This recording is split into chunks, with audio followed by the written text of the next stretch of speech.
नमस्कार साथियों, कैसे हैं आप सब। मैं आज कुछ विशेष सूचना लेकर आया था स्कूली छात्र छात्राओं के लिए। जैसा कि आप सभी जानते हैं कि यहाँ पे अभी वर्तमान में दो प्रकार की विचारधारा बन गई है बच्चों के दिमाग में। कौन कौन सी? एक तो सबसे पहले जब साल के स्टार्टिंग में यानी कि मार्च अप्रैल में जब लॉकडाउन शुरू हुआ था 2020, उस समय कुछ बच्चों की एग्ज़ाम बीच में छूट गई थी, कुछ बच्चों की एग्ज़ाम हो चुकी थी, कुछ बच्चों के एग्ज़ाम हो गई थी, रिजल्ट अभी आ गए थे, कुछ बच्चों के आ गए थे, कुछ बच्चों की एग्ज़ाम होने वाली थी और वो रिजेक्ट हो गई। फिर बाद में सबने देखा है कि जो एग्ज़ाम है ओपन बुक सिस्टम प्रणाली से हुआ, मतलब पेपर दे दिया गया और पुस्तक से देख के उत्तर लिखने के लिए वापस उत्तर लिख के भेजने के लिए कहा गया। तो सबने ये देखा है। तो ऐसे में बच्चों के दिमाग में ये चल रहा था जुलाई अगस्त में, जून जुलाई में स्कूल के टाइम पे, जब हर वर्ष जब स्कूल चालू होती थी, स्टार्ट होती थी उस समय, तो उस समय स्टार्ट नहीं हुई स्कूल। अब ऐसे में बच्चों ने ये सोचा कि चलो यार, दूसरे बच्चों को तो पास कर दिया, पुस्तक खोल के देख के लिखने का बोल दिया, तो हमको भी ऐसे ही बोल दिया जाएगा। बच्चों ने क्या हुआ कि पढ़ाई करना स्टार्ट नहीं करी थी। कुछ बच्चे ऐसे थे जिन्होंने पढ़ाई स्टार्ट नहीं करी थी, कुछ बच्चे ऐसे थे जिन्होंने पढ़ाई स्टार्ट कर दी थी कि उनको शायद लगता था कि एग्ज़ाम तो कभी ना कभी होना ही है और वैकेंसी, जो वैक्सीन की बात है, वैकेंसी नहीं वैक्सीन की, कोविड-19 वैक्सीन की जो बात है, तो वैक्सीन तो कभी ना कभी आएगी और स्कूलें वापस स्टार्ट होगी और एग्ज़ाम होगी। इस सोच के साथ कुछ बच्चों ने पढ़ाई स्टार्ट कर दी थी जुलाई में स्टार्ट कर दी थी, जून में ही स्टार्ट कर दी थी। हर साल जिस टाइम पे स्टार्ट करते उसी टाइम पे स्टार्ट कर दी थी उन्होंने। ऑनलाइन कोचिंग स्टार्ट कर दी थी, ऑनलाइन स्कूलें स्टार्ट हो गई थी, बहुत सारी जगह स्टार्ट हो गई थी, बहुत सारी जगह स्टार्ट नहीं हुई थी।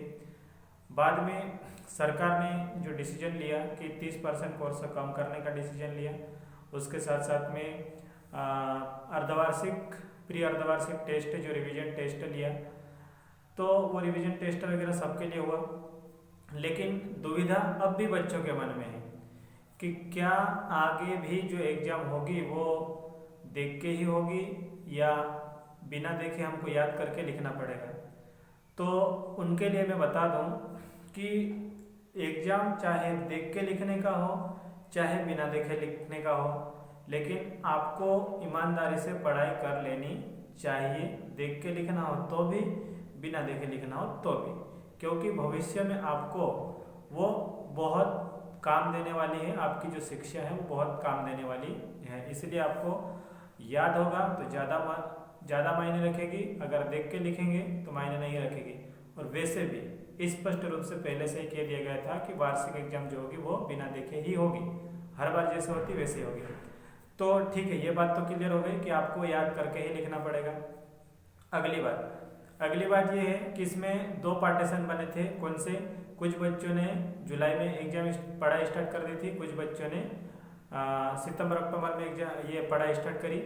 तो जिन्होंने जुलाई में स्टार्ट करी थी उनको ऐसा लग रहा है कि यार हमने तो स्टार्ट कर दी थी, अभी एग्जाम इतनी पीछे चले गए, क्योंकि हर बार जो एग्जाम होती है 9वीं 11वीं की एग्जाम जो होती थी एनसीईआरटी पैटर्न पे, वो फरवरी में होती थी, और 10वीं 12वीं की जो होती थी हर बार वो कब होती थी? वो मार्च में होती थी। तो अब की बार क्या हुआ है कि अब की बार जो हुआ है वो 9वीं 11वीं की जो एग्ज़ाम है मार्च अप्रैल में चले गए, और 10वीं 12वीं की जो एग्ज़ाम है वो अप्रैल मई में चले गए। मतलब कहने का मतलब ये है कि एग्ज़ाम थोड़ी सी पीछे कर सके, एक महीना सीधा पीछे हो गया। अब ऐसे में जिन्होंने जुलाई में पढ़ना शुरू कर दिया था, उनके दिमाग में वहम चल रहा है कि अरे यार एग्जाम इतनी पीछे चले गए तो हम तो बहुत डिस्टर्बेंस हो जाएंगे, बहुत बोरिंग हो जाएंगे। ये बात सही है, लेकिन आपको अपने आप को मेंटेन करना पड़ेगा, अपने आप को संतुलित करना पड़ेगा। तो किस तरह से संतुलित करना है उसके बारे में हम बताएंगे कि आपको क्या करना है संतुलित करने के लिए, अपने आप को बैलेंस बनाने के लिए। कि आपकी जो पढ़ाई चल रही थी जुलाई से ही, आपकी कंटिन्यू पढ़ाई चल रही है, आपने ईमानदारी से पढ़ाई करी, आपको पता है, खुद को पता है कि आपने कितनी तैयारी करी। अगर आपको पता है कि आपने अच्छे से ईमानदारी से पढ़ाई करी, आपने टेस्ट दिए, अच्छे नंबर आए हैं, रिवीजन टेस्ट दिया, अच्छे नंबर आए, बिना देखे लिखा, अच्छे नंबर आए, तो आपको किसी प्रकार की कोई दिक्कत नहीं है। आप एग्जाम के लिए पहले बोर्ड की तैयारी पूरी करते जाएं। बोर्ड के लिए आपने फर्स्ट यूनिट पढ़ी किसी भी सब्जेक्ट के लिए, जैसे फर्स्ट यूनिट पढ़ी, उस फर्स्ट यूनिट के बाद में फर्स्ट यूनिट में कंपटीशन के लिए जो नीट और जेईई मेन के लिए कौन से टाइप के क्वेश्चन पूछे जाते हैं, वो आपकी जो बुक है उसके पीछे साइड क्वेश्चन दिए हुए रहते हैं, उनके आधार पे आप प्रैक्टिस कर सकते हैं। जिससे क्या होगा कि बोर्ड की तैयारी भी हो जाएगी, साथ साथ में बोर्ड के साथ साथ में आपकी कंपटीशन की भी तैयारी साथ साथ में ही चलती रहेगी। उसके बाद में जैसे ही एग्जाम हो जाएगी आपकी बोर्ड एग्जाम के जस्ट बाद आप पूरी तरह से कंपटीशन के लिए फोकस कर देंगे, तो आपको वो बहुत मायने रखेगी, बहुत बेनिफिट होगा, उसमें बहुत फायदा होगा उसका। दूसरी ये बात तो क्लियर हो गई, चाहे सब्जेक्ट तो कोई सा भी हो, आपने अगर जुलाई से पढ़ाई स्टार्ट कर रखी है, अगस्त से स्टार्ट कर रखी है और आपको पता है कि आपने बोर्ड के लिए अच्छा कवर कर लिया है, तो आप ऐसा ही करेंगे कि जैसे ही आपने फर्स्ट यूनिट पढ़ी, फर्स्ट यूनिट के जितने भी क्वेश्चन थे कंपटीशन के वो सारे आपने रिवीजन मार दिया। फर्स्ट यूनिट के नहीं मार पा रहे, फर्स्ट यूनिट आपको थोड़ी सी टफ लग रही है, तो सेकेंड का मारो, सेकेंड का टफ लग रही है, थर्ड, मतलब जो भी यूनिट आपको सबसे सरल लग रही है, जो टॉपिक आपको सबसे सरल लग रहा है, उस टॉपिक के वो क्वेश्चन छुड़ाना है जो कंपटीशन एग्जाम के लिए जरूरी है और उसके लिए आपको मदद करने वाले हैं, उनको छुड़ा लें, ताकि बोर्ड भी हो जाएगा, साथ साथ में उसकी प्रैक्टिस भी हो जाएगी और आप लोग बोरिंग भी नहीं होंगे। और आपको ये तो कभी सोचना ही नहीं कि एग्जाम बहुत दूर है, आप यही मान के चले कि बोर्ड भी कर ले और कंपटीशन भी कर लिए, दोनों साथ साथ में चलना है, ताकि आपका जो माइंड सेट है वो बोरिंग वाला जो विचारधारा चल रही है वो बोरिंग नहीं होगा। मतलब आप एकदम ऐसा नहीं लगेगा कि यार बहुत एग्जाम पीछे चले गए, ऐसा नहीं लगेगा और आपका मन अच्छे से लगेगा। तो ये बात क्लियर हो गई उनके लिए जिन्होंने जुलाई से पढ़ाई स्टार्ट करी थी और पढ़ने में ईमानदारी से मेहनत कर रहे हैं उनके लिए। कुछ बच्चे जो भ्रम में थे, वो भ्रम में जो बच्चे हैं वो बाद में स्टार्ट करी पढ़ाई बाद में शुरू करी, उनको लगा कि नहीं यार अभी तो एग्जाम होगी, पहले तो लग रहा था कि एग्जाम नहीं होगी, हमको बिना लिखे ही पास कर दिया जाएगा, हमको अगली क्लास में प्रमोट कर दिया जाएगा, भेज दिया जाएगा। फिर बाद में अचानक लगा कि नहीं यार सभी लोग पढ़ रहे हैं, स्कूलें भी धीरे धीरे खुल रही है, मतलब हमारी परीक्षा होगी और हमको पढ़ना पड़ेगा। तो उन्होंने क्या किया, बहुत लेट पढ़ना शुरू किया। उनके लिए भी अच्छा मौका है, कम से कम बोर्ड तो आप क्लियर कर ही सकते हैं, आराम से क्लियर कर सकते हैं, आपके पास समय है, आपको उसकी चिंता करने की जरूरत नहीं है। अगर आपने लेट पढ़ना शुरू किया, कुछ टॉपिक ऐसे हैं जो आपका छूट गया है, तो आपको जो समय एक्स्ट्रा समय मिल गया उसमें आप आराम से छुड़ा सकते हैं। लेकिन आप ईमानदारी से रेगुलरली अभी जो चल रहा है उसको पढ़ते रहो, बाकी जो शुरू का छूट गया था, जैसे जो चल रहा है उसको पढ़ते रहो, जैसे ये खत्म हो जाए उसके बाद में जो शुरू में जो छूट गया था उसको बाद में उसको पढ़ लेना। ऐसा नहीं है कि उसका टेंशन लेके बैठ गया और वर्तमान में जो पढ़ना उसको ही छोड़ दिया, तो फिर वो तो छूटेगा ही छूटेगा, जो वर्तमान में है वो भी नुकसान हो जाएगा। तो उम्मीद है कि आपको ये चीज़ें समझ में आ गई होगी। एक बार फिर से बता दें कि जिन्होंने पहले से ही एग्जाम की तैयारी करना शुरू कर दी थी, उन लोगों को क्या करना है कि जो पुराना पढ़ा हुआ है, याद है, समझा हुआ है, उसको एक बार पढ़ना है और उसी टॉपिक से संबंधित क्वेश्चन को छुड़ाना है कंपटीशन के लिए। उसी में ऑब्जेक्टिव क्लियर होंगे, उसी में कंपटीशन के ऑब्जेक्टिव क्लियर होंगे और उसी में आपका जो मतलब जो भी डाउट है वो क्लियर होगा। किसी भी प्रकार की समस्या आती है तो हमें कमेंट्स करें, और जो भी टॉपिक हम यूट्यूब पे जो पढ़ा रहे हैं उनमें भी किसी प्रकार की दिक्कत आती है तो आप कमेंट करके बाद में बता सकते हैं, ताकि हम उस टाइप के क्वेश्चन कंपटीशन के लिए लेके आ सकें। चाहे वो 9वीं वाला हो, 10वीं वाला हो, 11वीं 12वीं कोई भी हो, उसके लिए हम वीडियो लेके आएंगे। लेकिन आपके कमेंट्स अगर आएंगे कि ये टॉपिक हमको कठिन लग रहा है, ये टॉपिक हमको अच्छा नहीं लग रहा है, इसमें ये दिक्कत आ रही है, उसमें ये दिक्कत आ रही है, जो आप हमें कमेंट करके बताएंगे उसी टाइप के हम क्वेश्चन लेके आएंगे। अगर आपके कमेंट्स नहीं आएंगे तो हम अपने हिसाब से क्वेश्चन लाएंगे। तो आपको इसी आधार पर तैयारी करना है कि किस टाइप के क्वेश्चन ज़्यादा पूछे जाते हैं, किस टाइप के क्वेश्चन कम पूछे जाते हैं, और पुराना पैटर्न लेके ही चलना है आपको, चाहे बोर्ड हो चाहे कंपटीशन हो। तो फिलहाल आपके लिए अच्छा समय है कि बोर्ड और कंपटीशन दोनों को साथ साथ में लेके चल सकते हैं। तो बातें इतनी क्लियर हो गई होगी आप लोगों को, और किसी भी प्रकार का डाउट हो और जो भी मन में भ्रम हो, ये बात मैंने इसलिए बोल दी कि जैसे 10वीं क्लास के बच्चे साइंस जो चल रही है, साइंस में कार्बनिक विज्ञान चल रहा है, तो उसमें जैसे मैंने बच्चों से पूछा, बच्चे पहले मेरे से पूछते थे कि सर आप इतना धीरे पढ़ा रहे हैं तो क्या कोर्स ख़त्म हो जाएगा, कंप्लीट हो जाएगा। हमने कहा कि हम पे विश्वास रखो, 10वीं का विज्ञान है और हम सालों से पढ़ा रहे हैं, हमको पता है कि होगा या नहीं होगा, वो हमारे हाथ में है कैसे उसको कंप्लीट करना कैसे नहीं करना। तो बच्चे थोड़े से मुस्कुरा देते थे, हंस देते थे, शायद उनको लगता था होगा कि शायद कोर्स कंप्लीट नहीं होगा, क्योंकि हमने क्लास जो ऑनलाइन स्टार्ट कर दी थी वो ऑनलाइन क्लास स्टार्ट हो गई थी जुलाई में ही स्टार्ट हो गई थी, जुलाई अगस्त में ही स्टार्ट हो गई थी। मतलब इतना समय हो गया है, जुलाई अगस्त सितंबर अक्टूबर नवंबर दिसंबर, तो दिसंबर जनवरी तक बच्चे ऐसे पूछने लग गए थे।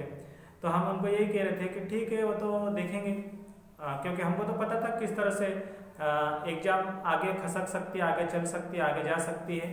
और साथ ही साथ हमको ये भी पता था कि विज्ञान है तो विज्ञान को हम किस तरह से कंप्लीट कर सकते हैं। बच्चों को पढ़ने के लिए जुनून कब आता है, किस टाइम पे आता है, वो भी हमको पता है। तो इसलिए हम उनको ये कहते जा रहे थे कि चिंता मत करो, हम हैं, विश्वास रखो, विश्वास है तो विश्वास पे ही दुनिया कायम है। तो पहले उनका ये नज़रिया था कि क्या कोर्स कंप्लीट होगा नहीं होगा, ऐसा था। और हमने जो स्टार्ट किया है बहुत बारीकी से उनको पढ़ाया है। तो विज्ञान बहुत बारीकी से पढ़ाया है, 11वीं 12वीं का लेवल कवर करके चले हम 10वीं वालों को। तो इसलिए समय तो लगा, हम भी मानते हैं समय लगा है। तो फिर बाद में उनका पहले ये विचार था, अभी 2 दिन पहले मैंने उनको पूछा क्या करें, छुट्टी कब करना। मैंने कहा कि अभी आपकी क्लास की जो छुट्टी है वो 15 फरवरी तक हम क्लास कोर्स कंप्लीट करके आपको छोड़ देंगे।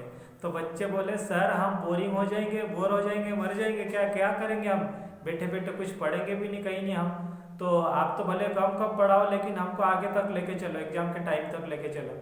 तो फिर मेरे को हंसना आ गया फिर कि जो बच्चे कह रहे थे कि कोर्स कंप्लीट नहीं होगा उनको हमने कहा कि 15 फरवरी तक कोर्स कंप्लीट करवा देंगे। तो बोले कि नहीं कोर्स 15 फरवरी से आगे पहुंचाओ।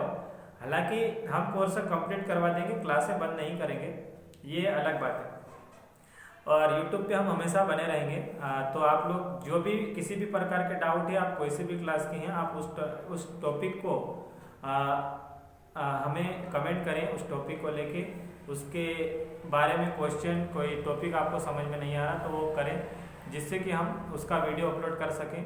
तो हम वीडियो ज़रूर अपलोड करेंगे, तो आप बिल्कुल निश्चित रूप से आप कमेंट कर सकते हैं।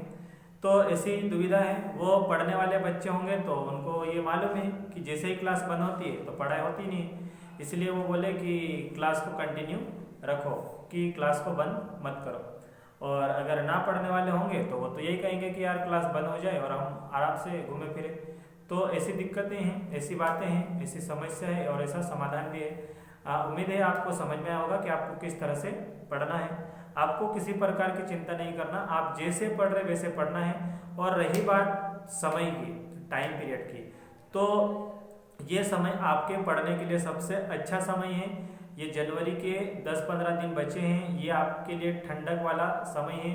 उसके बाद फरवरी के थोड़े से दिन मिलेंगे, उसके बाद फरवरी के बाद में मार्च और अप्रैल तक गर्मी के दिन रहेंगे। इसलिए आप ये उम्मीद मत करना कि एग्जाम के टाइम पे पढ़ लेंगे, क्योंकि उसके बाद में आपके पास होली आ जाएगी, पाँचम सातम आ जाएगी, तो उसमें आप व्यस्त हो जाएंगे। इसलिए मन लगा के दिलो दिमाग से पूरा टाइम, रात में सुबह 4 से 3 बजे आपको उठना ही पड़ेगा। अगर आपको बड़े बड़े सपने पूरे करना हो तो आपको उठना ही पड़ेगा। 3 बजे, 4 बजे, 5 बजे, ये 3 बजे का टारगेट बना के चलो, आपको उठना ही पड़ेगा। आप 10वीं में हो, 11वीं में हो या 12वीं में हो। 9वीं वाले तो वैसे ही सोते होंगे, सुबह 8 बजे ही उठते होंगे, कोई 7 बजे उठते होंगे, कोई 6 बजे उठते होंगे।